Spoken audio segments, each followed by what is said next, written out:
क्या हुआ जब अयोध्या में रामलला की मूर्ति में सांसें चलने लगी? ऐसा चमत्कारिक दृश्य महसूस करके साक्षात पुजारियों के भी रोंगटे खड़े हो गए। अभी जब इस घटना के पीछे का चमत्कार देखेंगे तो रामलला के दीवाने हो जाएंगे। शुरुआत करने से पहले अगर आप भी एक राम भक्त हैं और सच्चे सनातनी हैं, तो वीडियो को लाइक जरूर करें और कमेंट बॉक्स में सच्चे दिल से जय श्री राम अवश्य लिखें। आज अयोध्या में रामलला को देखकर लाखों करोड़ों लोगों की आंखें या तो नम हो गई है या कोई खुशी से झूम रहा है। और हो भी क्यों ना 500 साल का इंतजार आखिरकार खत्म जो हुआ है, हर किसी की जुबान पर बस जय श्री राम का ही जाप है। अब आपके मन में भी एक सवाल जरूर आ रहा होगा, आखिर रामलला की मूर्ति का रंग काला क्यों है? रामलला की मूर्ति का निर्माण जिस पत्थर से किया गया है उसका नाम श्यामशिला है। इस काले पत्थर को कृष्णशिला के नाम से भी जाना जाता है। यही वजह है कि रामलला की मूर्ति काली है। इसके पीछे ये भी एक कारण है कि वाल्मीकि रामायण में प्रभु राम के सांवले रूप का वर्णन किया गया है, जिसके चलते उनकी मूर्ति का निर्माण इस पत्थर से किया गया है। लेकिन रामलला की मूर्ति को इस पत्थर से ही आखिर क्यों बनाया गया है? इस सवाल का जवाब आपको इस पत्थर के गुणों में देखने को मिल जाएगा। दरअसल रामलला की पूजा के समय उनका दूध से अभिषेक किया गया।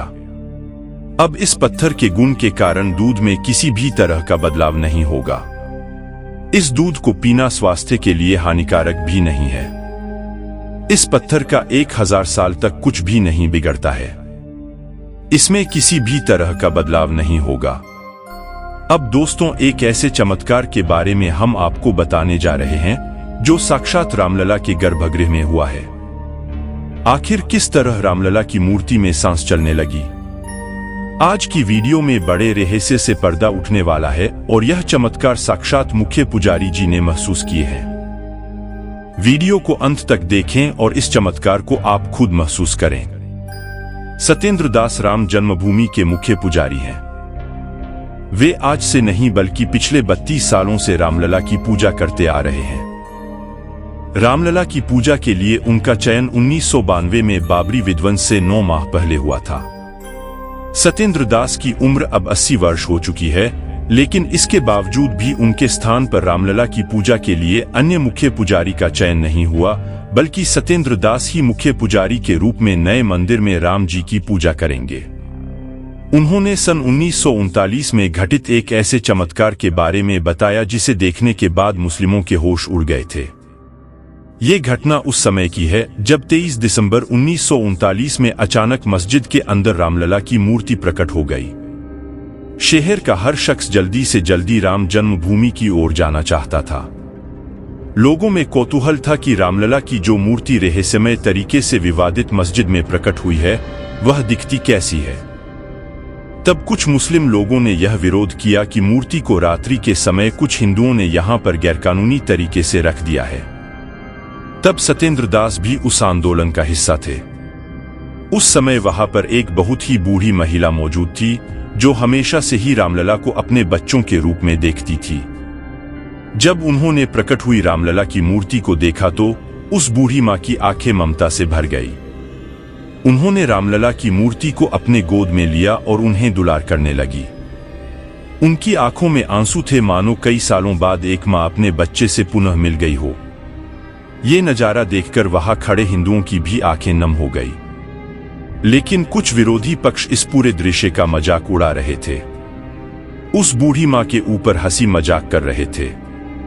एक मुस्लिम शख्स खड़ा था जो पेशे से डॉक्टरी की पढ़ाई कर रहा था।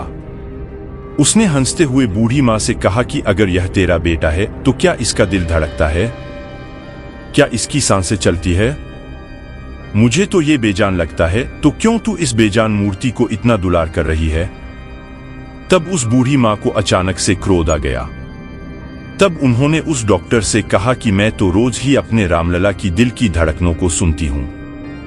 अगर तुझे विश्वास नहीं तो तू भी एक बार इस मूर्ति के दिल पर कान लगाकर तो देख, फिर तू भी हमेशा हमेशा के लिए इनका भक्त बन जाएगा। बूढ़ी मां की बातों को सुनकर डॉक्टर को भी बड़ा झटका लगा, लेकिन अपनी बात को सिद्ध करने के लिए वह रामलला की मूर्ति के पास गया और अपने कानों को मूर्ति के दिल पर लगाया। तब रामलला का एक ऐसा चमत्कार हुआ जिसे देखकर सभी कट्टरपंथियों के भी पैरों तले जमीन खिसक गई, क्योंकि उस डॉक्टर को रामलला की मूर्ति के अंदर से दिल धड़कने की आवाज सुनाई दी, मानो रामलला की वह मूर्ति सांस ले रही हो, मानो मूर्ति के अंदर प्राण हो। इस चमत्कार को महसूस करके वह डॉक्टर पसीना पसीना हो गया। उसने सच्चाई अपने सभी साथियों को बताई तो सभी लोग रामलला का बड़ा चमत्कार देखकर मस्जिद के बाहर आ गए। इस घटना के बाद सरकार ने इसे विवादित ढांचा मानकर ताला लगवा दिया, जिसके बाद सरकार ने 1 फरवरी 1986 को हिंदुओं को पूजा करने की इजाजत देते हुए ढांचे पर से ताला हटाने का आदेश दिया और आचार्य सत्येंद्र दास मुख्य पुजारी के तौर पर टेंट में रामलला का पूजन करने लगे। वह मुस्लिम शख्स जिसने रामलला की मूर्ति में चमत्कार देखा था, उसके बाद उसने अपनी डॉक्टरी की पढ़ाई को छोड़ दिया और रामलला को मानने लगा। सन 1982 में बाबरी विध्वंस के दौरान भी उसने सनातनियों का सपोर्ट किया। दोस्तों, आपको जानकर हैरानी होगी, आज अयोध्या में जो राम मंदिर का भव्य निर्माण हुआ है, उसे बनता हुआ देखना हमारा सौभाग्य है। लेकिन जिस सोने और संगमरमर के सिंहासन पर रामलला विराजित है, उसका निर्माण भी एक मुस्लिम व्यक्ति ने किया है।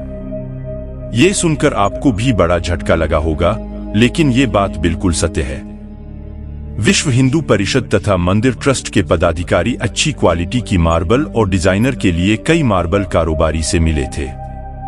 आखिर में उन्होंने एक मुस्लिम कारीगर मोहम्मद रमजान को श्री राम मंदिर में डिजाइनर और श्री राणा मार्बल खदान का मार्बल लगाने का फैसला लिया था। इसके लिए शर्त रखी गई थी कि यह सारा काम गोपनीय रहेगा। मोहम्मद रमजान ने बताया कि उन्हें श्री राम मंदिर निर्माण के लिए डिजाइनर के रूप में कार्य करने का मौका मिला। इसके लिए मैं खुद को बहुत ही सौभाग्यशाली महसूस कर रहा हूं। राम मंदिर निर्माण के फैसले से कुछ समय बाद ही एक बैठक का आयोजन किया गया था। बैठक में मोहम्मद रमजान को भी बुलाया गया था और मंदिर निर्माण के लिए जिम्मेदारी दी गई थी। उन्हें गर्भगृह में स्थापित होने वाली रामलाल प्रतिमा के लिए सिंहासन बनाने की भी महत्वपूर्ण जिम्मेदारी मिली। इसके बाद से ही रमजान के परिवार में खुशी की लहर थी। मोहम्मद रमजान ने अपनी कलाकृति से श्री राम मंदिर के गर्भगृह की दीवारों, छतों, दरवाजे, फर्श तथा सीढ़ियों पर अलग अलग कलाकृतियां बनाई। मोहम्मद रमजान के इस काम में 650 से लेकर 700 कारीगर लगे हुए थे। ये सभी पत्थरों पर नक्काशी का काम कर रहे थे, लेकिन इनमें किसी को नहीं पता था कि यह काम राम मंदिर के लिए चल रहा है। ये सच में बहुत आश्चर्य का विषय था।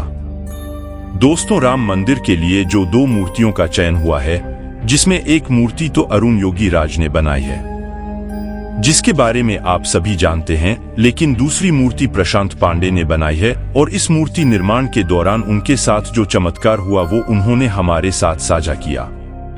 उस चमत्कार को जानकर आपके भी होश उड़ जाएंगे। उन्होंने बताया कि जब वे रामलला की मूर्ति को गर रहे थे तब वहां कोई नहीं था। तब अचानक कहीं से एक दिव्य संत उनके पास आए। उन्होंने अपना नाम नहीं बताया, लेकिन मुझे उनसे बहुत अच्छी प्रेरणा मिली।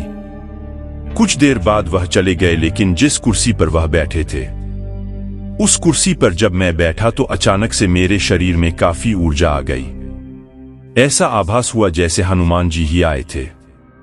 प्रशांत के पिता सत्यनारायण पांडे ने बताया कि रामलला की मूर्ति बनाने में 7 महीने लगे।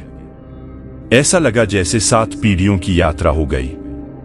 ऐसा लगा जैसे प्रभु श्री राम हमसे चर्चा कर रहे हैं। हमें ऐसा लगता था कि प्रभु हमसे बात करते थे। उनका चंचल भाव नजर आता था, उनकी आंखें मूवमेंट करती थी। धर्म ग्रंथों में अयोध्या को देवताओं का नगर कहा जाता था, क्योंकि जब प्रभु श्री राम यहाँ पर लीला रचने के लिए जन्मे थे, तब उनकी इस लीला को अपनी आंखों से देखने के लिए कई देवी देवताओं ने यहाँ प्रजा के रूप में जन्म लिया था, क्योंकि वे उन्हें अपना राजा मानते थे। उन्होंने राम राज्य में कई सुखों को देखा और अपने जीवन को धन्य किया। आज जब अयोध्या में राम मंदिर का इतना भव्य निर्माण हुआ है, तो ऐसा लग रहा है मानो कई दिव्य शक्तियां अपना आशीर्वाद बरसा रही है। चारों तरफ काफी सकारात्मकता है और कई चमत्कार एक के बाद एक हमें लगातार देखने को मिल रहे हैं। ये हमारा परम सौभाग्य है कि हम राम मंदिर को अपनी आंखों से बनता हुआ देख पाए हैं, लेकिन कार सेवक के बलिदान को हम भूल नहीं सकते। आप भी नीचे कमेंट बॉक्स में उन्हें श्रद्धांजलि जरूर दीजिएगा। धन्यवाद।